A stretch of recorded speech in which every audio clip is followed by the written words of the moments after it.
Hello there, people of YouTube, and welcome to the Spaghead Podcast. It has been a hot minute since the last recording of a podcast episode, and today we are talking all things Disney, particularly Disney remakes. And my guest today, he's just getting back into the YouTube lifestyle. It is my new buddy, Mr Baelish. Mr Baelish, say hello. Hi, thanks for having me on. Yeah, no worries, man. So, as stated, we're talking all things Disney. They own everything right now. Just bought Fox. They've literally got the world. Now. Yeah, they got Fox. It was a couple of weeks ago, I think it was, and they've already getting cold feet about a Fox film that was already getting made for being too graphic or something. Yeah. I don't know. Everything's Disney. Marvel, Star Wars, Fox. They shouldn't have got Star Wars. They shouldn't have got Star Wars. That was a bad idea. Oh, that's a conversation for a whole nother day, though. Yeah, actually, I like The Last Jedi. Gonna say. But yeah, to be fair, if you're about November time, I might do a podcast for Star Wars, because why the hell not? Because for some reason they're now Christmas movies. But going back to the point at hand, Disney, they have got into a habit now of making some live-action remakes that no one's asking for, no one's wanting, yet somehow The Lion King is now the 9th highest grossing film worldwide of all time, with Childish Gambino as Simba. oh god, yeah. Jeez. I like Donald Glover in Community, but since then, But looking at it, this is a film that everyone loves the original. Everyone loves the original Lion King. There's not many people I know that don't, and they make this remake, and let's be fair, everyone's gone to watch it for nostalgia purposes. Yeah, I don't know if you've seen it. I don't think you have. I think you mentioned the last one you saw was a Tarzan remake. Yeah, I haven't watched it because mainly I didn't think The Lion King is that special of a Disney movie personally. Maybe it's because of overexposure or overhype, but I don't think it's that much amazing compared to other Disney movies, and that's why I haven't gone to see The Lion King, because it's actually not one of my favourite Disney movies. To be fair, yeah, I'm right with you on that. Arguably, my favourite Disney movie is one of the lesser talked about, Treasure Planet. That's my favourite Disney film. I did a review of it the other day, actually. But everyone calls that one of the low points of Disney for some reason. Yeah. And to be fair, I love Lion King, don't get me wrong, I love Lion King, but I never got the hype of the original until, arguably, I saw this remake. Because there's something about animation that can get stuff across a lot better than this live action animation, because it's all well and good getting, it's because you got control over the actor, isn't it? It's not like you're relying on an actor to express the emotions you want to express. You can draw the very expressions that you're looking for, and you can communicate a lot more through animation. Yeah, exactly. And as much as they want to make these lions and warthogs and meerkats look realistic as hell, I'll admit, looks amazing, looks fantastic, doesn't have the same emotional connection, because like you've said, with animation, you can draw whatever the hell you want. You can put any expression on, you can add a lot of emotion to the eyes, and it just works. Making animals look realistic takes away the soul, I want to say, without saying cheesy.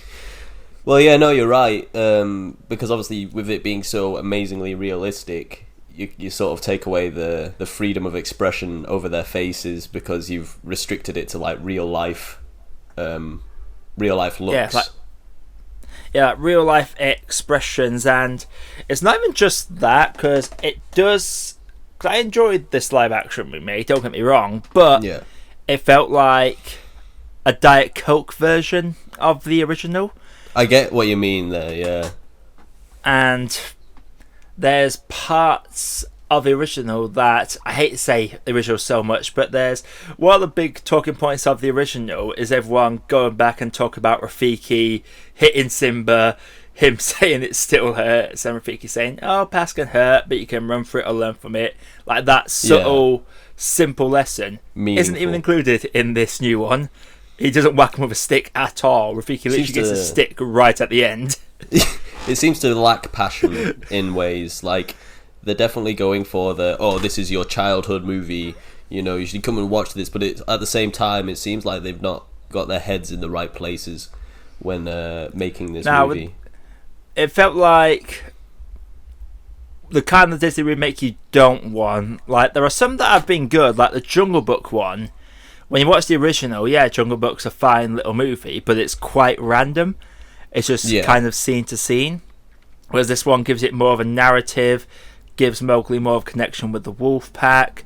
Shere Khan has more of a reason to hate humans, but with this Lion King, it's just like it's just retelling the same story over and over again, and they cut off a lot of the good bits. The Rafiki lesson I've already mentioned, and when you think of the Lion King, what 2 songs do you think of the most? Hakuna Matata and Just Can't Wait to Be King. Oh wow, that's surprising. I thought you were going to Be Prepared. That's arguably a lot of people's favourite, but you remember Scar's song and how I'm familiar with Scar's song with the hyenas. Yeah, that song's cut down to not even singing. He just says "Be prepared" over and over again, and it barely is a song in it. So the only song I think I enjoyed more, arguably, was the In the Jungle song, because Timon and Pumbaa made more of a sing along to it. Oh yeah. Do they still have the Elton John "Can You Feel the Love Tonight" in this version? With I'll be honest, I can't remember. They do. I remember Timon definitely sings it. But again, it goes back to the lack of emotion on realistic lions. Now, obviously, everyone remembers that love scene that comes out of nowhere. And it's the same in this one. But it's a bit weird seeing these 2 realistic lions getting together. In the original, you have Nala straight up giving him the fuck me eyes. Like, straight up, and Simba looking all shocked and shit. This one is just like default lion face staring at each other. Yeah, Nala just looks like a regular lion. I always found that really funny in the advertisement posters. They just look like regular lions. There isn't like much defining characteristics in the females. Now, there really isn't. There isn't much to find the characteristics and all that. I think the only character that's really expressive is Timon, weirdly enough. Yeah. I feel like the Meerkat adverts have sort of helped with that a little bit. But more frontward-facing face. You can like add more emotion. Yeah, you can do more expression with it. Well, whereas warthogs and lions, their mouths are more inwards rather than outwards, so there's very little you can do with it. I mean, vocal performances are fine, but I honestly preferred when they were cubs, I thought it was more expressive, weirdly enough. Yeah, I'll definitely have to go see it. It's just like, I've always had connections with like the lesser known Disney movies, so like maybe if they end up making like remakes of those ones, like I heard Mulan as having a remake, but there's been a bit of controversy over that one as well. Yeah, well, I don't know from what I've heard, the controversy is there's some messed up stuff going with Hong Kong police at the moment, and apparently the actress that's playing Mulan has come out in support of the Hong Kong police, and there's like, and it's something. I'm not going to go into it too much because I don't know much about it, and I'm not from Hong Kong. I'm one of those people where if I'm not a native of that country, I shouldn't have any real say on what it's like in that country. That's why I don't tend to go into American politics these days either. As much as we get dragged into it, you do got to try and keep out of it. But I know for sure that they're definitely holding back on certain things. Like I've heard in Mulan, they're not going to have singing in it necessarily, and they're not going to have Mushu in it because Mushu is apparently an offensive character. Wait, really? I've heard so. This is me like scanning like movie forums and like articles, but I'm pretty sure they said that Mushu is not going to be in this Mulan movie. Like, I mean, I don't mind him not being in the new movie because I think Mushu works more as an animated character than he would look in a live action, so that I get. But offensive? I think it's offensive. China loves their dragons. Yeah. Their superstar dragons. So I don't know why that would be an offensive trope for him. Yeah, me neither. But you know, in today's society, you don't know what's offensive. Like, yeah. can Well, be with anything. Mulan, I don't know why they had to remake that one. I mean, I get it because it didn't make as much as a lot of other Disney movies did. But you ask a lot of people what their favorite Disney princess is, and a lot of people will say Mulan. Yeah, it's because she's independent. It's she's it's an refreshing. independent badass, and It's one of my favorite Disney movies. About it, she's literally just wanting to protect her dad, and that's. Have you seen the trailer for it yet? Yeah, so there's like a teaser trailer. The martial arts look amazing in it. I do martial arts, or I've done some martial arts in my family for a while, so I like watching stuff like that. And the choreography and the fighting looks actually quite good. Yeah, I'm looking forward to it. But there's one thing that bugs me about it is that in the original, Mulan's going out of her way to make it so that they don't realise she's a woman because it means her death and all this stuff. Yeah. But in the trailer, she's straight up fighting in a battlefield with her hair down. I've only just realised that, yeah. And I'm just like, I'm going to assume they've adjusted the ending, and this is like an ending battle where they already know she's a woman, probably. In which case, I'll get it because at the end of the original, she's a woman just kicking ass. But up until that point, I do want to see her just basically play the same old story out, but maybe do more at the end rather than the convenient let's cause an avalanche and drown the Huns. Now, but speaking of which, with Eddie Murphy on the rocket.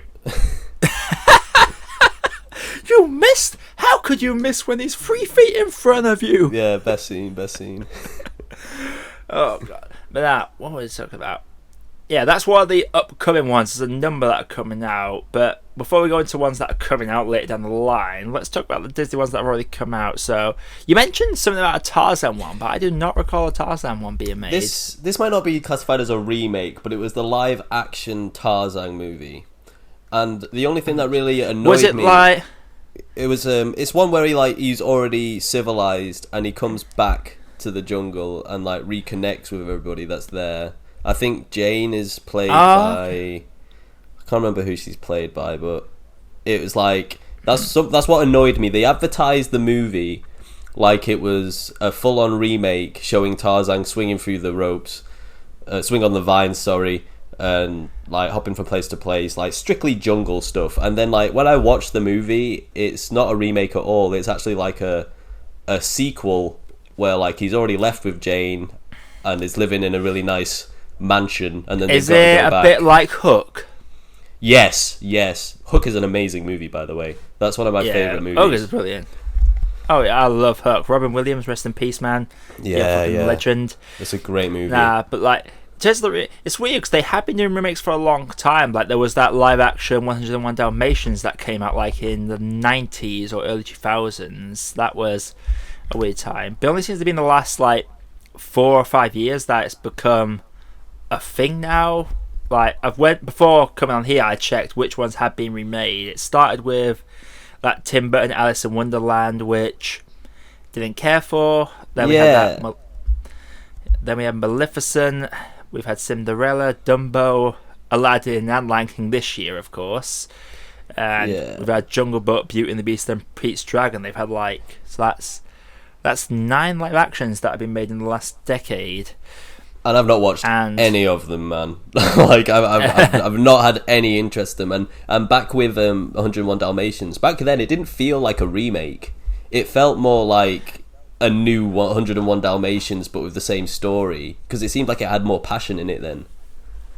Yeah, it really did. I remember the actors that are playing Cruella de Vil especially seem to be having a lot of fun with it, which is something I always look for in these sorts of live actions, because you can be in a bad movie, but if you can tell the actors are having fun with it, you tend to not mind it as much. Yeah, I'd have more fun watching that than some of the more recent remakes. Yeah, now I'll just run through the remakes because obviously you've not seen it, so I'll just give you a brief rundown. Yeah, sure. You know Alice in Wonderland was just a weird version of Alice. It was basically Alice in Madness put onto film. Yeah. Maleficent was the story of Beauty and the Beast, but not Beauty and the Beast. Sleeping Beauty, that one. Yeah. It was a story of that, but it was Maleficent's actually good. There's a sequel for that this year as well. Yeah, I have seen Maleficent. It was definitely an interesting take. It was an interesting take. Yeah, I don't mind these remakes when they're doing something different with it. Like I said, with the Jungle Book, that one, they added a lot more narrative to the story as opposed to the randomness of the original ones. But then the ones that are basically the same story, so Beauty and the Beast is basically the exact same. There's just a song by the Beast near the end. Lion King's basically the same story. Cinderella's basically the same story. Just try to give Cinderella more personality. Dumbo was a weird one. Like, I've seen all three of the remakes this year, and I would say Aladdin's probably my favourite one. Dumbo's my least favourite. Because the human actors just felt really bland in that movie. Yeah. Danny DeVito was great in it. Like, there's a whole side plot with Danny DeVito. Yeah, he plays like the ringmaster of this small circus, and basically, what happens is the Dumbo flies quite early on. They don't push it to the end of the film this time. He flies quite early on, and then kick him out of the back of the truck. He flies. It's like, there we go. No, it's pretty straightforward, but it's basically like the end of the original Dumbo. It's like, oh, Dumbo flies. Here's newspaper cuttings of this flying elephant. It feels like this one sort of takes place towards the end of Dumbo and afterwards, and it's this whole side plot where Danny DeVito has an old circus friend who owns the biggest circus in the world. Says, oh, you and your troupe can come with us to our circus. Is like, will my guys get a shot still? He's like, yeah, sure. As you could probably obviously tell, Danny DeVito's circus troupe don't get anything to do. Then he tells Danny DeVito to go fire him, and there's like, it felt like a better version of The Greatest Showman, personally. Yeah. But that was like a background story, and there was this whole anti-animal and captivity thing shoved in at the end. Dumbo wasn't the greatest remake, though it did try and do something different, which I can appreciate. And Aladdin did well, actually. I was surprised by Will Smith. He got memed on like hell. Oh, it did, because the genie looked terrible in the early trailers, like legitimately terrible. Oh, that's hot. That's hot. Oh god. To be fair, Will Smith was actually good as the genie when he toned back his Smithisms. That's a perfect representation of what it is. It pretty much is. He doesn't try to be Robin Williams. Like, he doesn't even attempt to do that, which I really appreciated.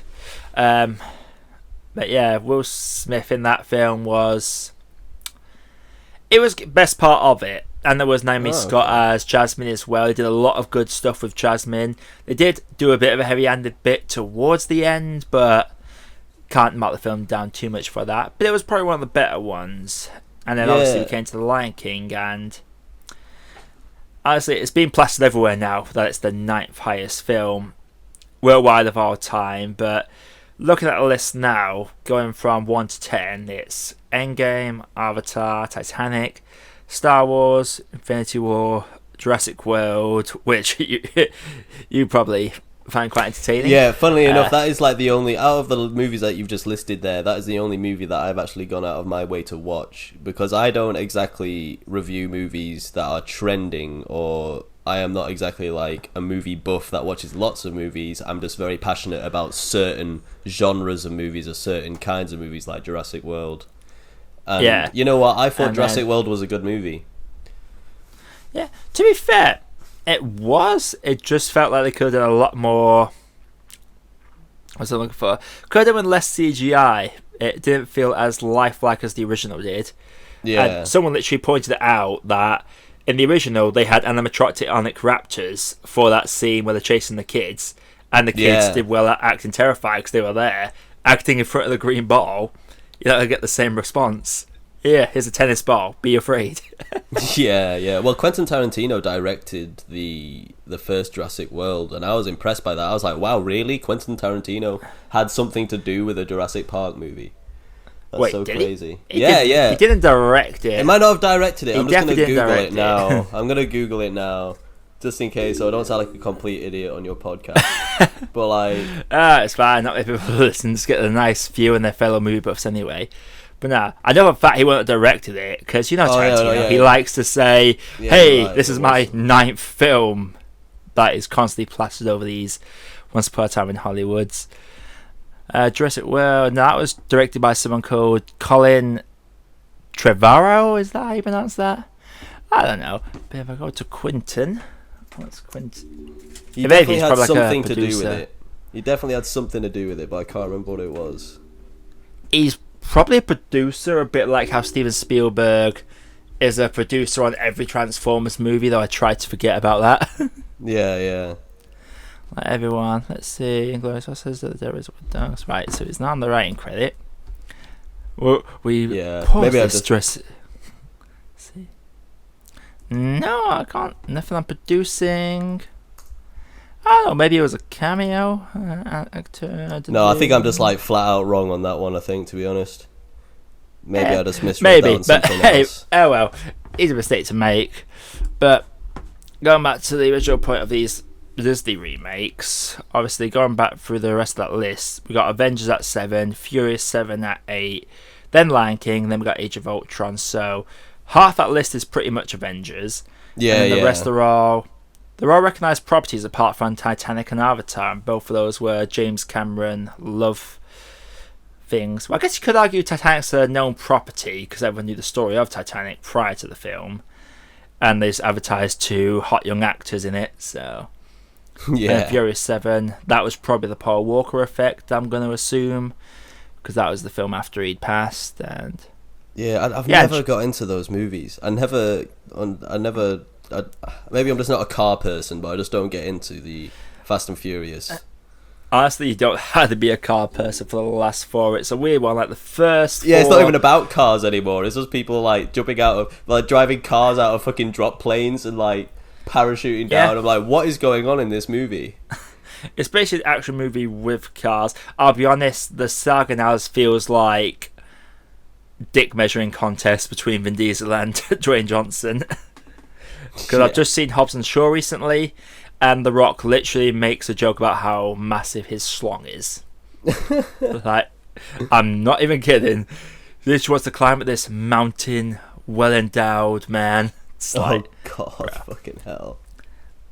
The general consensus is live action remakes. Everyone says, not really wanting them, but then everyone's watching them and it's making millions and millions and millions. So I guess the long and short of it, because it ain't stopping. Before Caught on the I checked what has been announced, and we've obviously got Mulan, which we've already briefly talked about, which I'm still going to see. It looks good from the trailer. I'm pretty excited for it.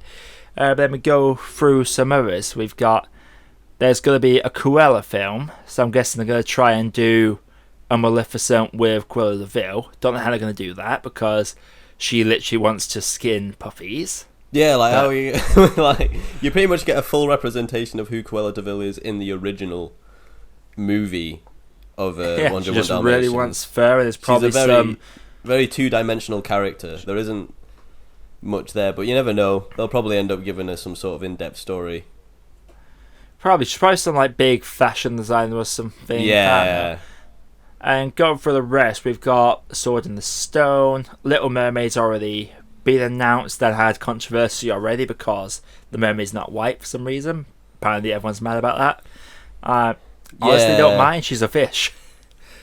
The way I see it, it doesn't really matter. I don't feel like people should be put down for saying that they're not happy with the fact that it's not a white character, because the way I see it is, it's okay to change the race of a character if it's an original concept. But if it's following, if it's following something that's traditional and it's following the same, you can ask the question like, well, why do you need to do that? Like, are you just doing that for an agenda? But either way, you still shouldn't get torn up about it. If they want to have a character that's a different color, then let them do that. You know, there's nothing wrong with that. I feel like it's set in the Caribbean area anyway, based on the music, so it would make sense geographically as well. Yeah. And there's also a Pinocchio remake apparently coming, and also a Peter Pan one. But I feel like we've seen enough of Peter Pan remakes and reimaginings. The last, I just remembered that fucking Peter Pan movie that I do believe in fairies. I do. Yeah, I remember watching that in school. That was an alright Peter Pan movie. enjoyed that one. I enjoyed that. The music in it is good.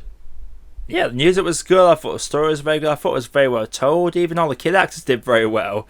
But I just remember, which one's the older brother? Is it John or Michael? I think it's John. Bad with names. But basically, him and Michael are upside down, and the pirates come to kidnap Taggart, and John just goes, "Hey, you unhand that savage, you savage!" Oh yeah. And they always, the thing is, the Peter Pan movies, in every one that they've done, the guy that plays Smee is always an actual funny character in each one. Like in Hook, he's funny. In that Peter Pan movie, the guy who plays Smee is very funny. He breaks the fourth wall. And very self-aware. Oh, Smee is hilarious. Yeah, I love Smee and Hook, though. I love what was it? The actor who played Smee and Hook in Hook, like, basically, because they wanted to come up with a fresh dynamic for the two characters, because they have some sort of bond. So they came up with a concept that, while not shown on screen, they basically subliminally had the hots for each other. And that's how they got their chemistry working on screen. And you won't be able to tell just by watching it. Yeah. But it's just nice the actors throw those things in there. I like when actors do those little things. But going back on Peter Pan, because what have we had? We've had obviously the original.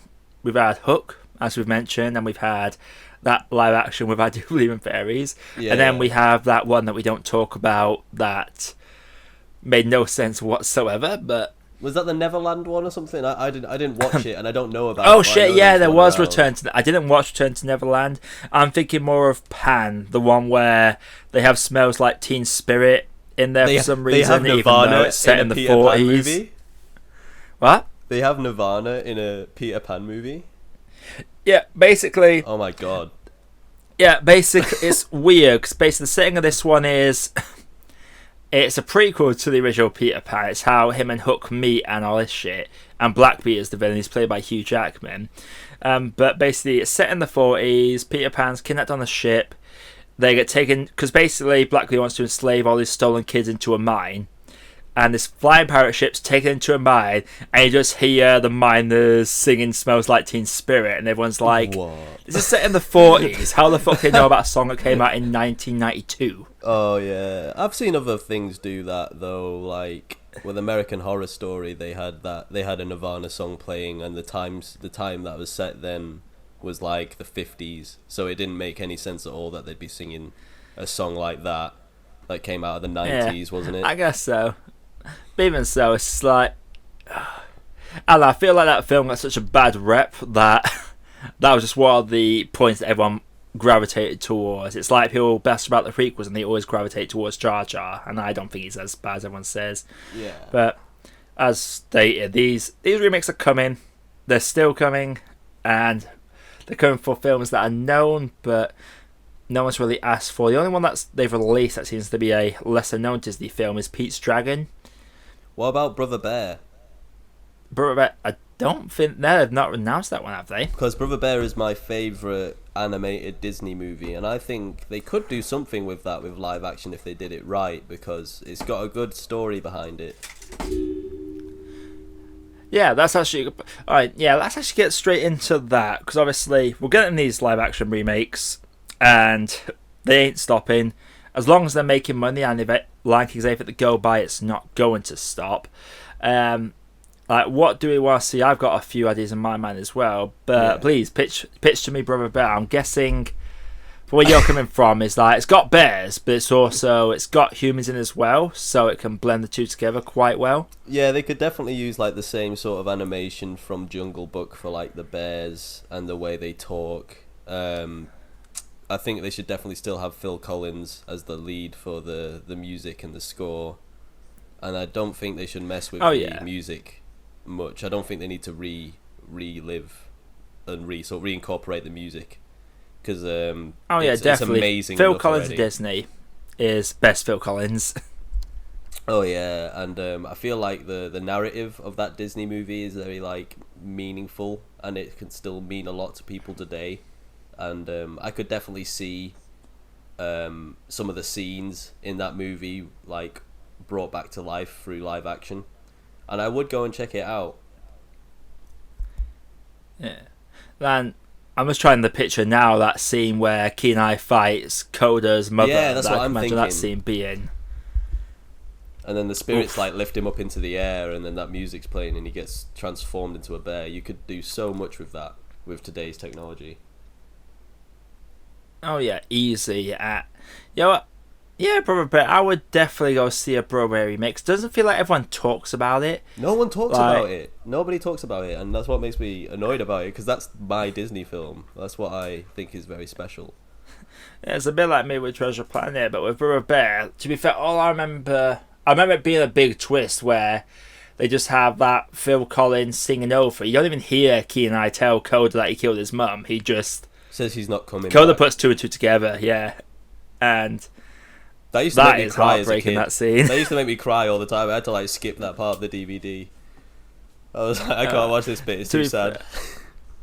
To be fair, whenever I talk about the film, I just end up singing that "I'm on my way" song. Oh yeah, the music in it is so fun. No, question for you though: do they include the mooses or leave the mooses out? The mooses are necessary. I remember. There's an amazing thing that they did with the DVD that I think more people should know about, and maybe I'll cover it in a video in the future. But you get commentary tracks with DVDs from the actors.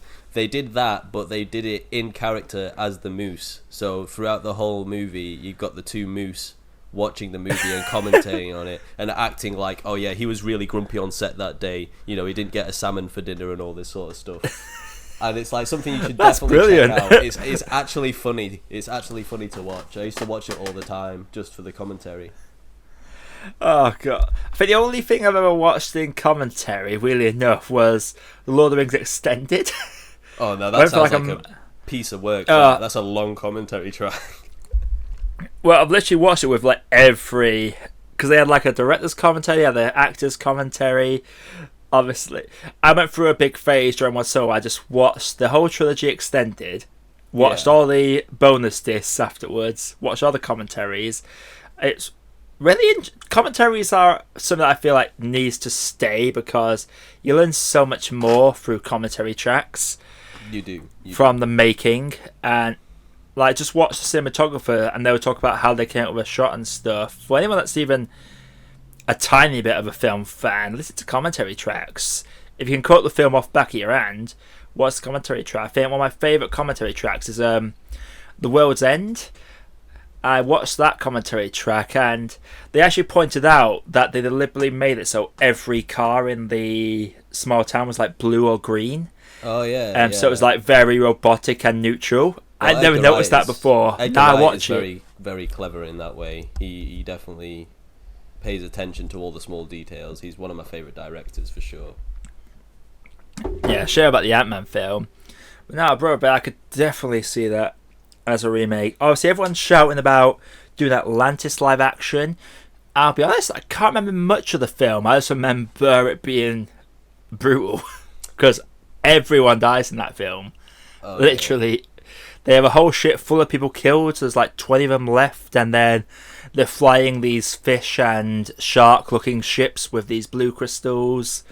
That sounds crazy. But I could imagine it being quite good with an ensemble cast. Me personally, if they had to make a live-action remake, it needs to be Treasure Planet, because that thing can do so much creatively with it, and it's an existing story that's had its tale told many times.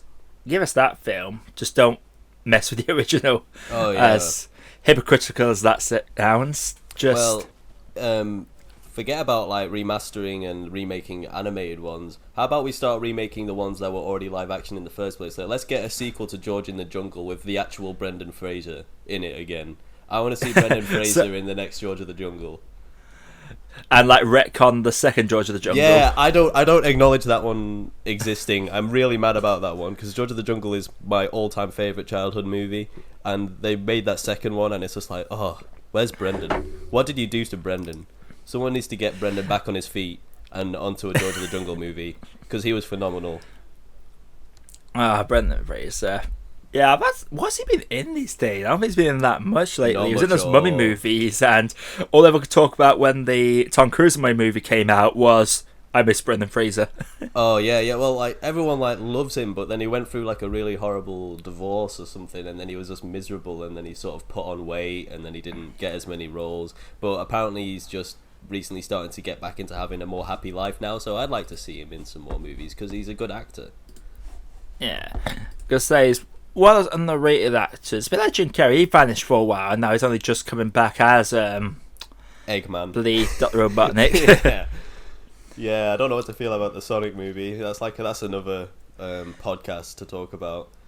That's definitely gonna be that's gonna be a video game movie podcast discussion. Yeah, definitely later down the line. But what am I thinking now? I was gonna say something. I completely forgot what I was gonna say. It was something to do with live action films. That you're talking about Atlantis. Well, actually, now you mention that, we did have a sequel to a live action Disney film recently, Mary Poppins, and oh yeah.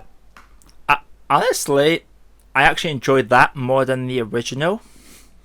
I did enjoy it. I enjoyed it, but it was a bit jarring to see the sort of animation crossover live action sort of thing where there would be some cartoon aspects in it. That would sort of like catch me a bit off guard, but that's probably because I'm just not used to seeing stuff like that, really. Yeah, it's one of those things that crosses over a bit. Honestly, I hadn't seen the original Mary Poppins until I went to Chicago last year to see a friend for Comic-Con. I was at his place and his mum asked me, "Oh, what do you think of Did Van Dyke, Mary Poppins?" I'm like, "Who?" Yeah, it's like, "Have you seen Mary Poppins?" I was like, "No." So she made me sit and watch Mary Poppins. I'll be honest, I hate the character Mary Poppins in that one. It's got some iconic songs in it, though. She is the most stuck-up character ever. I don't know why everyone loves her so much. Raindrops on roses and whiskers on kittens. It just frustrates me. For me, the live-action animated film crossover that was brilliant was... I don't remember if it was a Disney movie. I think it was. Let me check, actually.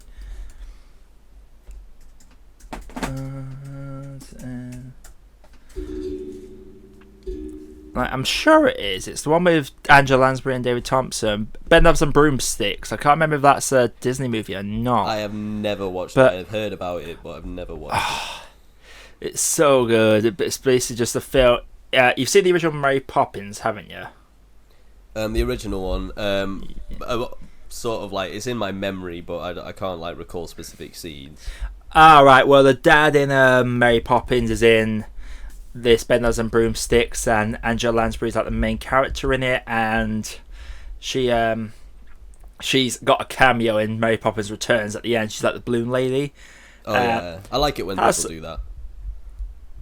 Yeah, it's basically a training witch in World War II, and at the end they fight off Nazis with empty suits of armor with magic. It's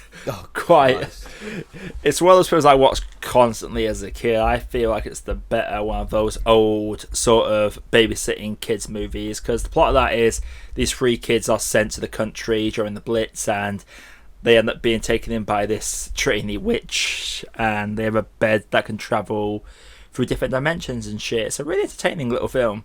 It sounds like Nanny McPhee stole a lot of the content from that movie. A little bit, yeah. I feel like Nanny McPhee sort of blended Ben Loves and Broomsticks and Mary Poppins together. Like, a blend. Like, that's what it feels like. I wouldn't want... In fact, I think I heard some mention that they might be remaking it. I hope they don't, but... It's not even that old. Why are they remaking it? Oh, no, Ben Loves and Broomsticks, I mean. Oh, right. Like, I thought you were talking about Nanny McPhee. Like, why would there's rumours that they might remake it, but I don't want to see it remade. I feel like it's one of those old films that holds up really well, like Wonderful Life and those sorts of old films that hold up really well. Now, with the Disney remakes, I don't know. I know you're quite anti-Disney remake. Me, myself, I like them if they do something different with it. When they have something and they just make it the exact same film, just live action in captions, because let's be fair, this Lion King film is not live action. It's all CG.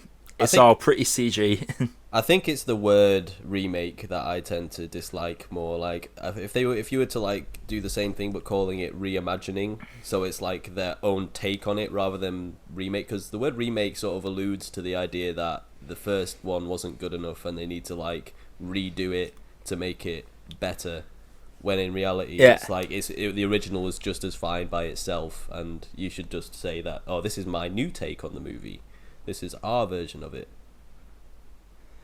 Yeah, I feel like that's the best way to put it, but they say, hey, relive this story from your childhood. It's like I can go to the shop and buy the Blu-ray and enjoy that all the same. If they're going to remake, because I'm looking at the tomato meter now, it's rotten on the critics store, but audience score is 88, so clearly a lot of people are loving it. But I have a friend on YouTube, his name's Ash. He does review, every time it's a family film, he does reviews with his daughter, and literally she loves everything, but she did not like The Lion King that much. And that says a lot with even the kids giving a bad review to The Lion King. Yeah. That is a bad sign. But if we're going to do anything with it, then remake Lion King 2, because I don't think anyone talks about that one enough, and I actually really enjoy the Lion King 2. Remake Lion King 2.5 with Timon and Pumbaa. That's what we need to remake. I like that movie more than the second one. I thought that was funny. Oh god, I forgot about that film. Yeah. That's the one where Timon and Pumbaa's like, we were there the whole time. Yeah, they were it's essentially just the commentary track, but sold as a whole new movie. Sort of, but there's like little bits. I remember as a kid, I'd been very thrown off because at the end of Lion King 2.5, Simba stops on his epic walk up Pride Rock to hug the Timon and Pumbaa and say, "I could have done it without you guys." Oh yeah. Then you watch it next to the first one, it's like there is no time at all for Simba to pause. Yeah. And hug those two. There is no time at all for him to do that. The power of friendship. Oh, love and friendship. The power of love and friendship. Strong as always. In a Disney movie. Okay, Disney, man. Now, I'd rather see Lion King 2 remade. If they're gonna show that and sew it, then show us fucking Lion, Romeo and Juliet if you're gonna remake Lion Hamlet. Or at least just... I would have loved it. They just... Because in the stage show of Lion King, apparently they've got the He Lives in You song on the stage show. I've seen the stage show in London. It was really, really good. I was only young though when I saw it. Yeah, I never saw the stage show, but I remember my favourite part of the second one was the He Lives in You song. Apparently that's in the Lion King stage show that just plays the original one. So it's like, if you're going to do the same film over again, at least put that song in there. Add some spice to it. Because it just feels like I'm getting second-hand cold pizza. Yeah, that's another reason why I don't like the word remake, is because if you're remaking it, you're technically remaking every aspect of the film, not taking bits out. Which is why, for example, this isn't a Disney movie, but with King Kong, when Peter Jackson did his version of King Kong, he didn't call it a remake necessarily, he called it Peter Jackson's King Kong, which insinuates that it's his version of that movie. Yeah. And I think that's a nice way to sort of address it. I remember playing the PS2 game for that one. It's the best game. It's the best game, that version. It was so fun. I got stuck. I remember, because in that game, you have to spare your ammo or it runs out. Yes. I fucking ran out at the very moment I ran into like a raptor or something. So I always died at that one spot. I actually plan on making a video on that game because it was such an underrated game. It's a scary game as well. That can be a horror game. I remember that game really well. I remember the film was... I felt like I need to watch the film again because I remember as a kid I got bored watching that film, but I got bored watching The Lord of the Rings when I was a kid. Now I'm prepared to sit that long. I feel like I might enjoy like King Kong more. I think it's really I always forget Jack Black's in there. Yeah, he plays every time. He plays a good character though. I couldn't imagine anybody else playing that character. He does a really good job. I just remember Jack Black. Every time someone dies, like, oh, Peter's dead. Peter would have wanted us to finish this film, damn it. And donate the proceedings to his kids. It would be always that. That is like 90% of his dialogue on the island. Yeah, and what I've never understood is that he would always like record random bits of like footage, and it's like, what are you going to do when you get back? What, are you just going to stick these together and write some sort of story? You're going to have like one scene of like some dinosaur eating plants, and then the next scene is like you running for your life from like a Rex trying to eat you. It's just like, how are you going to put these two narratives together? Or ADR. That's ADR. All it is. ADR. 1950s ADR. Oh god. I remember those guys like running through the damn jungle just carrying this massive camera. Because I've carried modern cameras and they weigh a ton. I'm trying to think of and it was cameras back then that had the film reels. It was like a 60-year-old carrying it. It's crazy that. But nah, Disney remakes, they are not going anywhere by the looks of things. So no, they're only going to keep happening, I think. Yeah, I feel like they will fade out eventually. I feel like people will just get bored of the thing. I just feel like, I don't know, I feel like with kids having their low attention spans now and technology to distract them, it's hard to sit them down and get them to watch these original films at home. So it's, hey, let's take it to these releases of these remakes, and they'll have to sit down and watch because they can't be on their phones in the cinema. Yeah. Well, what do you think of like not necessarily remakes, but the continuations of things? Like when Pirates of the Caribbean 5 came out, I was so disappointed by how that turned out, and I'm gonna make a video on that on about how that disappointed me as well, because that last one was awful. It was like it didn't have any passion in it. I talk about like films that continue a story years and years after people have stopped asking for it. Yeah, after it's already dead. Honestly, I feel like I didn't mind this latest one as much as the fourth one. Wow, really? Yeah, I didn't mind it as much. I didn't hate it.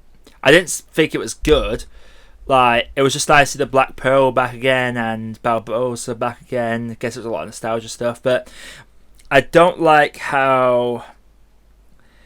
Because Jack Sparrow's always been an idiot. Yeah. It's still Disney anyway, so we can keep talking about this. Jack Sparrow is an idiot. Yep, I acknowledge he is an absolute idiot, but he always has a plan. He always has some stupid, dumb plan in place every time. Yeah. And this one, he just sort of... He gives away his compass just like it's nothing, even though he always holds it close to him. It's like a big plot point of Dead Man's Chest, the compass. He doesn't seem like he cares, does he? Yeah, and then he's getting out of these sticky situations almost by accident. Like in the original, he's cornered with a liver of a swarm. He manages to escape. Second one manages to slide away. He's always managed to escape through clever, cunning ways. But in this one, he's just sort of like tripped at the right time almost. Yeah, exactly. And this trident that they're looking for just happens to solve every single person in this movie's problems, even though they've all got different problems. Yeah. And like, I mean, I appreciate the symbolism of it because it was sort of like the death of fantasy and mythology and making way for science. But I didn't like the Will Turner's son. I didn't like I forgot her fucking name, but the scientist lady. I didn't feel like they were good characters. Well, no, I don't like the only thing that I found was a good part of that movie, apart from the villain's hair, the computer generated hair with the way it looked like it was underwater all the time. I thought was really cool. Yeah. But the reveal that Barbossa is the father of the woman. And what really pissed me off about that is that my girlfriend walked out of the cinema to go to the toilet when that happened, when we got that reveal, and she wasn't enjoying it that much either. And I was like, dude, you literally missed the only like reputable bit of the movie. Like, and she's like, no way, really? And I was like, yeah, you literally missed that one bit in the movie. Yeah. And then they ruin it by having him sacrifice himself, even though there was a million other ways he could have saved him there. Oh yeah, they didn't play the main theme music throughout the whole movie. That also annoyed me. No, and I hate that the Black Pearl's back, but they don't acknowledge what happens with the crew. The little dwarf character's back, Marty, I think his name is. Yeah. He's just casually back, even though in the last film it was like him, Cotton, the parrot, the one with the one eye and the chubby guy. They were all trapped in there. This one, they're all gone. And for some reason, Marty's back. Yeah, there's only like certain characters that are back. I remember that. Yeah, it's like the first three movies were solid. They were good 3 movies with Davy Jones as the main villain. I really liked those first 3, and that for a moment of time they were like the most expensive movies to make. I think the second or third one is still in like the top lists of like the most expensive movies to produce. And you could tell that they really tried with those storylines, but once it hit 4 and 5, you could tell that they were just trying to milk this cash cow. I really don't get it. The third one, like, I'm one of those people where I'm not a big fan of the third one, but I love the first 2. but I do love Davy Jones as a villain. He's a fantastic villain. Yeah. That's the one thing I liked about the new one is there's an after credits scene where it's inferred Davy Jones might come back, even though it makes no sense because his heart was kind of stabbed and he fell into the water and he got shanked in the heart. He ain't coming back. Like, they infer it for some reason, and Will Turner's there. Around. He was like, and he like dies. I don't think they're gonna make it. I feel like it didn't make enough money, the latest one, but I don't know. And they shoehorn in Will Turner and Elizabeth Swann at the very end as well. It's just like I don't know. Will Turner goes from being totally okay with being on the fucking ship for the rest of his life, but then this way it's like, I'm cursed, man. We're all forming into coral. It's like, you literally lost all your coral in the third one because you were a nice guy and you were doing your job. Yeah, you're like, and now he knew what he was getting into. No, but the implication was the reason Davy Jones and all his crew was all sea-like and shit is because Davy Jones stopped doing his job and going to shore every 10 years. Yeah, like, Will Turner, he's always got to do that. So why is he all squid-like in the new one? Yeah, exactly. I don't know. I think the second one's probably the best one, but it doesn't stand on its own, whereas the first one stands as its own film. It didn't technically need a sequel. I think the second one, you need to know the events of the first one, and you need to have a third one at the end. Where those other two are like standalone stories. But like, yeah, exactly. I feel like they lost their inspiration for the villains after the fourth and after the third one, because like they seemed like they went back to the whole these guys are undead again, just like the first villain. And it's just like, is that really all you had? Like, you've done this already. You need to think of like a new kind of style of villain that brings something new to the table, I thought. Yeah, that's the other thing that annoys me about this fucking third one. They have all that. They have like an hour of politicking and pirate kinging and all this shit. Then they hint at a big unwinnable battle, and it's actually two ships fight each other. Yeah, then they all stand miles away and watch while there's like one in a big whirlpool spinning around fighting. Then the main human bad guy gives up, and then even though they're still outnumbering the pirates like 100-1, there's like, we're done, we're off, see you later, boys. Like, we win. I just didn't get it. And there's all these pirates saying, yes, we won, let's celebrate. I'm just like, y'all didn't do fuck all. You just kind of sat there. Yeah, exactly. Like, you've got like the Asian pirate mistress who's like apparently really intimidating. She's just sat like watching from like far away, like interesting. I just remember that one pirate had a really squeaky voice that let everyone talk for him until he's like, and so we shall go to war. Yeah, I do remember that. Yeah. I don't know. It's enough. Well, I feel like Disney needs to come up with more live actions because it's weird to think Pirates of the Caribbean that was based off a ride. It was like, we got a ride, let's make a film about it. Very successful film to just base off a ride as well. Yeah, and it was creative. I feel like Disney's missing that creativity. Rehashing the same stories over again, going back to the original point about its remakes, just feels cheap. But unfortunately, as long as people are liking it according to Rotten Tomatoes and buying tickets for it, I don't think they're going to stop. But that's my take on it. What's your overall take on this remake, remaster, imagination bollocks? I think they should always sort of try to be more passionate and more inspired when making this like sort of movie. Like, they are sacrificed in Lion King in particular, and some of this they're pushing very much for like realism and realistic looking people and realistic looking animals and that. But part of the beauty of Disney animated movies was the fact that you could be very animated in the face, and they could pull like these sort of expressions that you can't pull in real life that could translate well into animation. And that's what made you enjoy Disney movies, was like the flow of the animation and the way the faces would express and stuff. And then when you like turn it into like an animal documentary voiced by like pop stars, it loses it. It's not the same thing anymore, and you can tell that they've been sort of had passion, and I bet they do care of it, but I feel like the bringing in the money and making it look super realistic was their main focus, and they're sort of losing some of the charm from that. Yeah, so that was my point with Lion King as well. It's just like there's so much more you can capture with animation that you can't, making things looking realistic. Scar does not look as intimidating. Like, Nala can't be doing the fuck me eyes. Simba can't. I can't watch this Disney movie because Nala can't do the fuck me eyes anymore. It's not the same movie. Well, it's just when you're a kid you don't realise it, but then much as an adult and you're just like, these are totally fuck me eyes. Yeah, they are. For sure. I knew that when I was younger, that's what those eyes were. It's like they're that good at I was an innocent little bean until I was like 12. And I stumbled across a film on Sky, Bravo, and there's no turning back from there. Oh, yeah. But honestly, it just... with animation, you can get a lot more across. It worked better.